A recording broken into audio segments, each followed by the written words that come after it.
Hey everyone, I'm Molly. I'm the Executive Director here at the RAL National Association. I'm here with Jim Guarino, and Jim is going to be talking about how to get income from senior care homes without doing any of the work, right? So some of you are probably here because that sounds very interesting to you, right? Take advantage of this lucrative industry without doing all of the hard stuff. That sounds like too good to be true, right? So if you guys have questions throughout the presentation, if you have any technical difficulties that you think I might be able to help you with, you can type those in the questions tab over on the right-hand side in your control panel. If there's anything audio related, there is an audio tab also in that control panel, and you can switch to a phone call rather than being on your audio through your computer.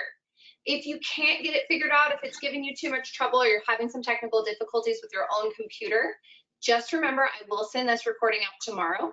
So at any point you can jump off of here and rely on tomorrow's recording to watch it again. If you have any specific questions, we're going to get to those towards the end. I think Jim's only going to present for about 20 to 30 minutes today, so we're going to get this done pretty quick. And then if you guys have specific questions that you think might take a little bit longer, I'm just going to suggest you guys now go ahead and reach out to Jim. Don't try and have a big, long, drawn out answer on this presentation, because some of those questions are just going to be way easier to sit down and have a big, long conversation with Jim afterwards. So Jim, thank you so much for coming and presenting for us tonight, and I'm going to hand things over to you. Awesome. Thank you very, very much, Molly. And I just want to thank you for doing such an awesome job, bringing so much great stuff to the association. I really appreciate all you do, and I know how it's a lot of hard work. Thank So you. welcome, everybody. We've got a bunch of you here. We're excited. Thanks for taking a couple minutes. As she said, we've only got 20 or so minutes or 30 minutes, so we'll go quickly. I will share with you some things that you probably will want to write down. And my goal tonight is not to teach you everything on this particular topic, as it is to introduce you to concepts that can move you forward, depending on where you are in this topic. So I know we've got a real glitzy title. How do you make income from senior care home without doing any of the work? Well, we're going to focus you tonight on a different way of capitalizing on the senior care opportunity. So let me just simply start by way of introduction. I'm sure that some of you recognize the last name. Yes, I am related to Gene. We've been brothers for a long time, and I am very blessed. He's a great guy, and I feel very fortunate to have him as my brother. So little things about me is that Gene and I have worked together literally for about 40 years on and off. And we've done tremendous amount of business together over the years. We've done a lot of investing together. And he actually brought me in to the residential assisted living business, much like yourselves. I learned about it by going to one of the trainings. Perhaps you've been to one of those. And it really turned the lights on for me, for the sense that, you get to a point in life where we realize it's not just about the money. It's about doing business well, certainly doing it ethically, but also having a sense of impact and doing good for others. And where Gene's his saying is so perfect, do good and do well. I think that's what really hit me when I really saw what he was accomplishing. And that really intrigued me. And he invited me to come on board as a advisor for his organization, which I continue to do to this day. Many of you I may have already spoken with or known for the past. And we continue to do various aspects of business together. So my interests in my companies are senior housing investment partners, and what we do there is we actually partner up with people that are doing projects with people that are looking to invest in projects. And we are kind of the in-between person in that sense. And Comfort and Love Senior Care Homes is our brand of homes that we are involved with expanding that brand, which I'll share with you a little bit in just a few minutes. And then American Senior Housing Income Fund is a fund for the investments, passive investments, people like yourselves, which we'll discuss also. So again, just great to have you on board. Let's get right into it. If you do want to write a few things down, feel free to. But more importantly, let's just make sure you get the salient point of what I'm trying to help you with here. First of all, I'm assuming that you either are looking forward to having your own home and you're in that process at some point along the way, or you already have a home, or you're considering getting into this as a business, and you would be considered kind of an active investor because you're investing a lot of sweat equity. You're investing a lot of time and effort in putting details together. And sweat equity or business in itself is one way of investing. So one thing I'd like to impress upon you is that business is an investment, and you need to, I'd suggest that you view business as an investment versus just I work for my business, I work at my business. And you'll see what I mean as we get into this, because passive investing is where the business is seen as an investment of one of many investments you may have, and you're making it work for you. So passive investing is when you're not actively involved in the day-to-day activity, somebody else is doing that, and yet you're still deriving income.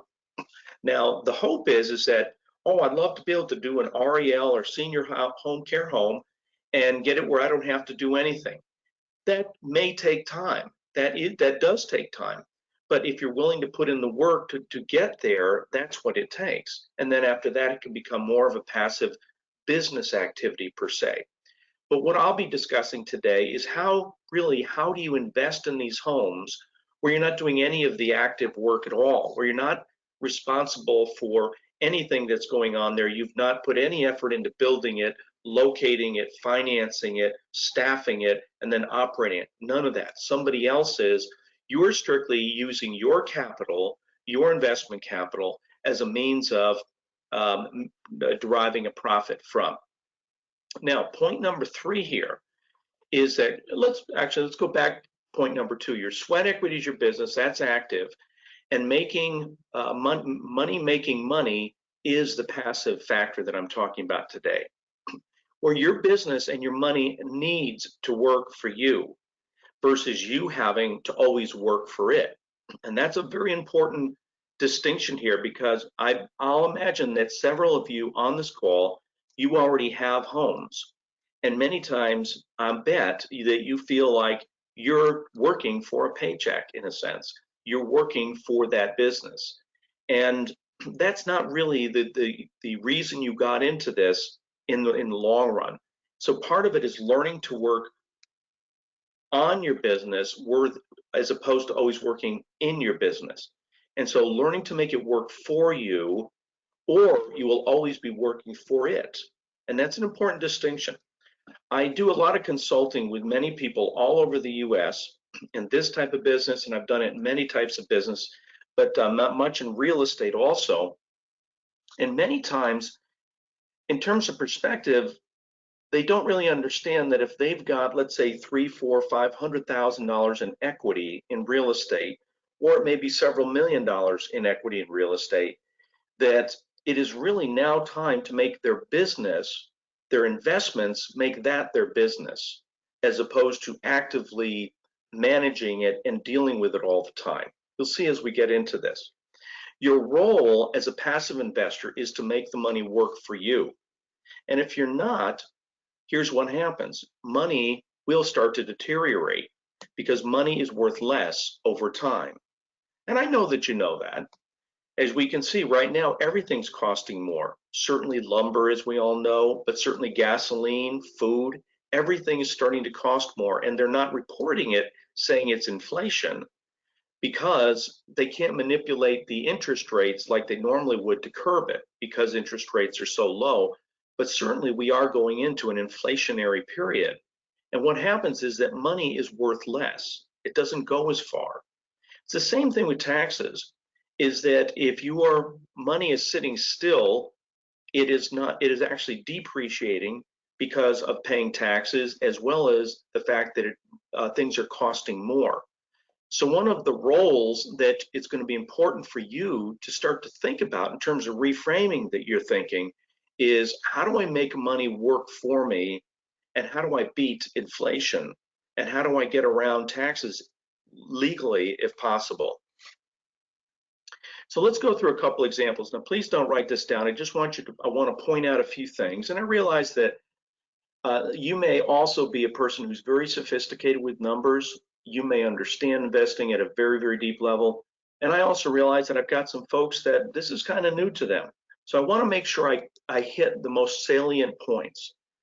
When you create a passive investing plan, you have two things that you absolutely need to pay attention to: your overall return on investment, as well as the time consideration, the time factor.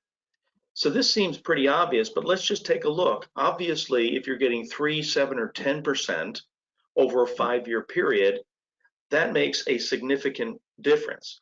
Now, if you go to the same example of 3, 7, or 10% over 10 years, another significant difference, and then certainly 20 years.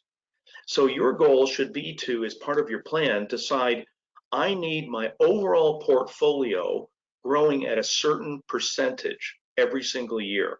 And I encourage you to make a decision.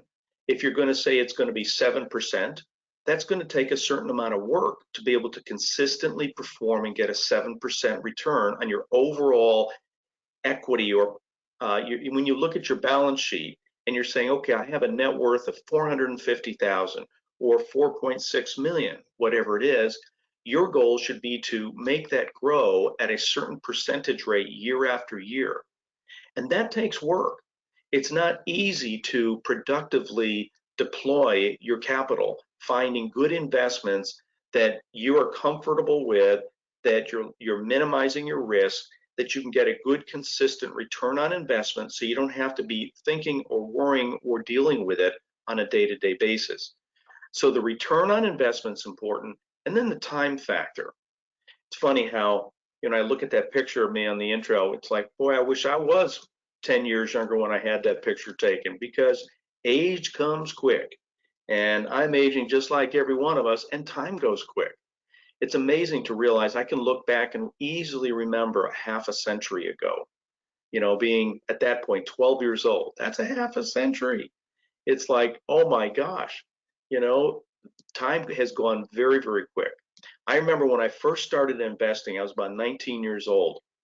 And Gene and I had a financial advisor, per se. He was basically an accountant, a bookkeeper and an accountant, did our taxes. And he sat down with Gene and I and he said, you guys need to do an IRA. And I'm thinking, I have no idea what an IRA is. And then he says, you could invest in mutual funds. And I had no idea what a mutual fund was. And he said, you guys ought to save for retirement. And I looked at him, I said, you gotta be kidding. I'm 19 years old, I can hardly afford the gas in my car, and you're telling me to think about retirement. But that was one of the best discussions we ever had, because he encouraged us to open up our first retirement accounts, which we did. And once you do that and you get into a flow, you see how it works. You can see things growing. And over time, obviously, it makes a big impact. And so even a small account, I think I started with $1,000, and that was like everything I could to put in there. But I first learned, oh, I don't have to pay taxes on that $1,000 this year. Well, I may have to pay it at some point in the future, but that was a long way away. I never thought I'd get to be perhaps, 60 years old, but here I am. So time is a very important factor, and those of us that are older really understand that, yeah, guess what? You do get old. And so those of you that are younger, it's time to make a plan and realize that this is going to be something you're going to be participating in for the rest of your life, which may be 20, 30, 40, 50 years. Let's also talk about creating a passive income plan. Very, very important. So obviously you have to learn how to do this. This isn't something that mama or dad taught you typically. It's something you have to learn is different than active investing. Understanding the return on investment and the time value of money, incredibly important to your overall success. Think about it. Many of you remember when the house that you live in sold for $100,000 or maybe even $200,000 or $300,000 less than it's worth today. Well, yes, we have appreciation, but many times it is a factor of time. So that house, let's say it's a $300,000 house. Someday that'll be a $3 million house because money is worth less over time. Remember, investing is your business as a passive investor. Maintaining, overseeing, watching, learning, studying, understanding how to be a successful and a savvy passive investor is where you're going. So I want you to see yourself as an investor first and a business person second. Your business, although you may spend 8, 10, 12 hours a day there, is really an investment of your money and your time. It's an active investment if you are working in it.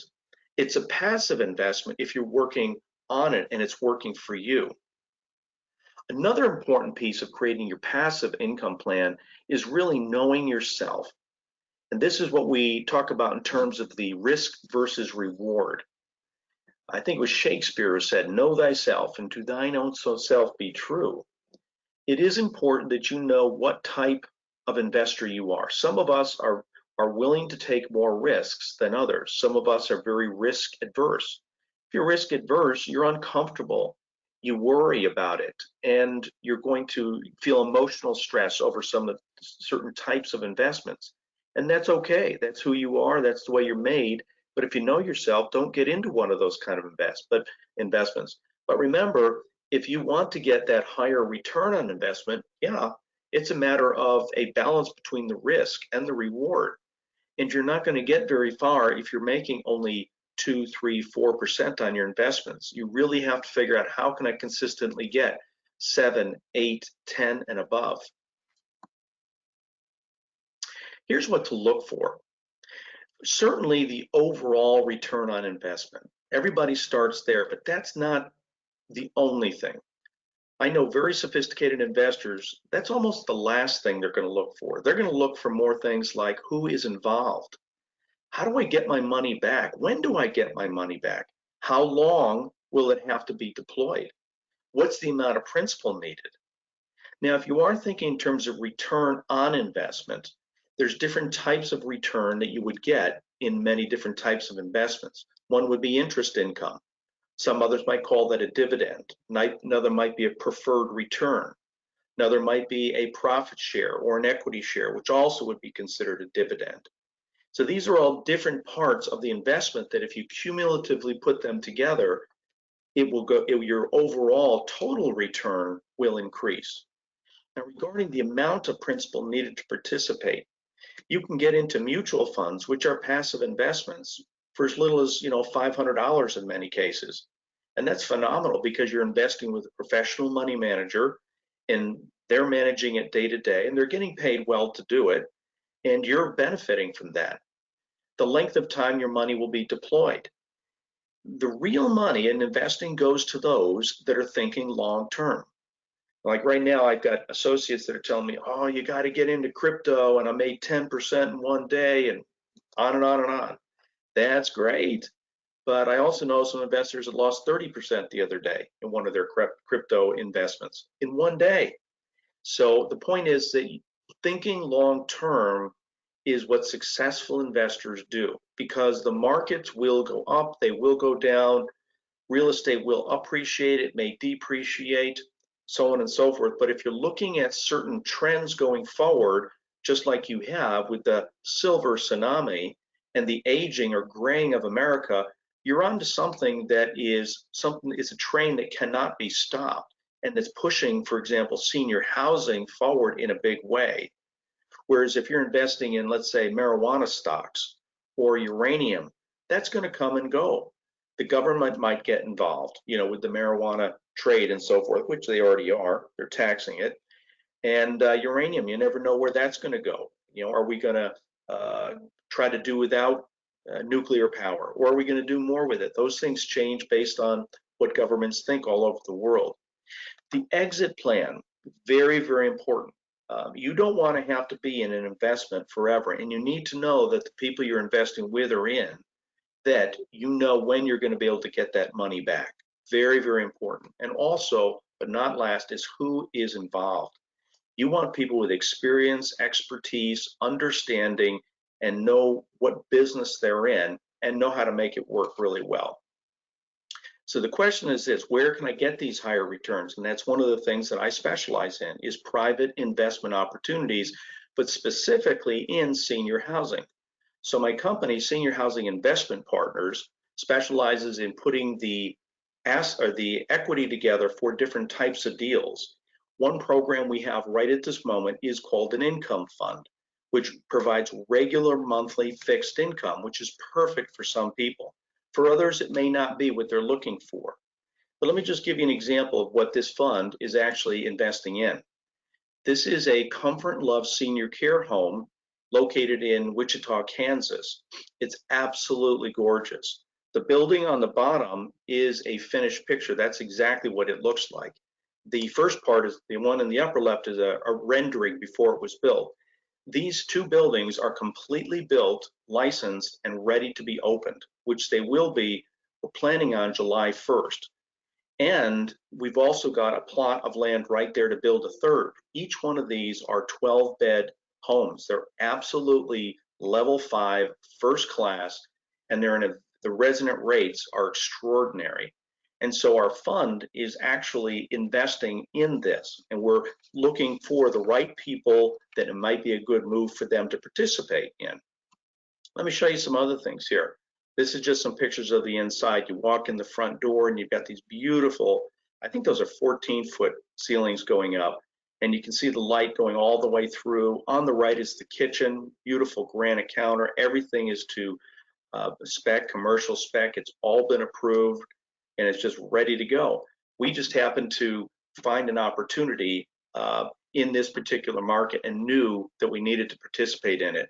So we're putting our brand, our management system, our operations to place in this senior care home development. And we also have planned 3 memory care homes on the next parcel over, which is just about 50 yards away across a pond, a small lake, which will have a fountain in it. So it's a beautiful upscale development in the second most affluent county in all of Kansas, and a part of Wichita that is just growing like leaps and bounds. I think there's 12,000 member churches right down the road. Everything is brand new. It's new. It's a very bougie part of town. So our resident rates are extraordinary, and everything's just right. We're ready to open this thing up, and we're looking for the right people who want to participate in this, and that may be of interest. Which, by the way, if you have any questions at the end, I am going to give you my phone number, and you're welcome to text it and simply say, Jim, I'd like to have a conversation. We can discuss your investment interests and if any of these may be a good fit for it, because we're only taking the right type of investors for these projects and the right people. Plus, these projects have a limited amount of time and a limited amount of capital that we're actually raising for them. So if that's of interest, you can always just text me and say, Jim, I'm interested, and I'll get you that phone number in just a few minutes. When I first saw this place, I was just stunned. I mean, nobody's actually lived in it. A group of doctors had built this, and they were advised to not open by their attorney because of potential exposure because of COVID. And so they decided to put it on hold. I mean, literally, and the plates are on the table, everything's approved, and we found it and came in, and this fits our design model extraordinarily well. So if you're looking down that hallway there, past those dining room tables, there are, let's see, there's a total of 12. So there's 3 bedrooms down to the left, 3 bedrooms down to the right. And then if I turn the camera around the other way, you'd have the same thing, 3 and 3. There's actually a salon. There's a private library. Every bedroom is very large, has its own full bath, and everything is first class in this particular home. It's absolutely beautiful.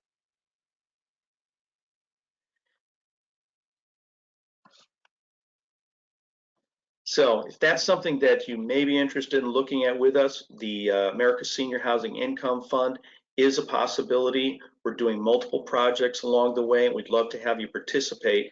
We just need to know it may or may not be the right opportunity for you. Now let's take a look at what this would equal for you. If you were to make an investment, let's just stay at the 10.75%, that's really nice passive annual income, which again would go year after year. It's secured by the property. We have an expert management team in place. you've got an opportunity for future participation, and it's ready immediately. So time is of the essence here if that's something that you're interested in. There's my phone number. Again, I would encourage you to text me if you are interested and just say I'm interested. Now, when it comes to passive investments, there's different types. You have, for example, you could start with mutual funds, which right now everybody knows the market's been fantastic, but everybody's waiting for the big bubble, or I should say explosion to come, which is going to. There's always corrections. And the question is, are you in or are you out ahead of time? So that's where it gets a little hairy. But certainly that is one way to do passive investing. Let somebody else manage that money for you. Another one is private investments. Private investments such as, in this case, the American Senior Housing Income Fund, which is strictly in senior housing of the RAL nature, but there's other options too. Some people are doing it for cryptocurrencies, maybe uranium, other commodities such as wood or cocoa or coffee, marijuana, precious metals, certainly real estate. I happen to have chose the direction I wanted to go in, and that was with impact investing, because I believe the senior housing clearly has not only a great future, but it has a great purpose too, because not only is there good money, but there's also a sense that I'm absolutely able to serve others, help others along the way, certainly do phenomenal business, help families get what they need and what they want in a way that they want. And I thank my brother Gene so much for encouraging me to move forward in this one. And I also want to just encourage all of you to keep your sights and keep going from wherever you are. So if this is something of interest, I'd be glad to have a short conversation with you. We can talk about it. But I will say to that, Molly, thank you very, very much for having me on today. And I look forward to working or helping any of you I can. Perfect. Thank you, Jim, so much. That was such valuable information. I love the way that you specifically went through the metrics and the numbers with this, because usually people kind of leave it up to a guessing game. So that was amazing. You guys, I don't have any questions from any of you yet, so I'll just take a couple of minutes here. Okay, here we go. One more question.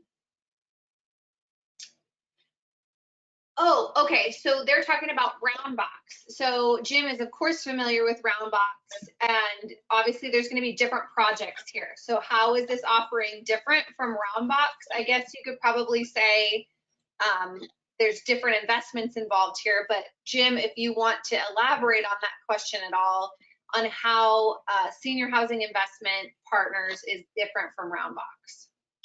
Well, first of all, I think Jamie is a great guy. I know him and Kevin, and certainly I know Gene, and that is another investment venue for sure.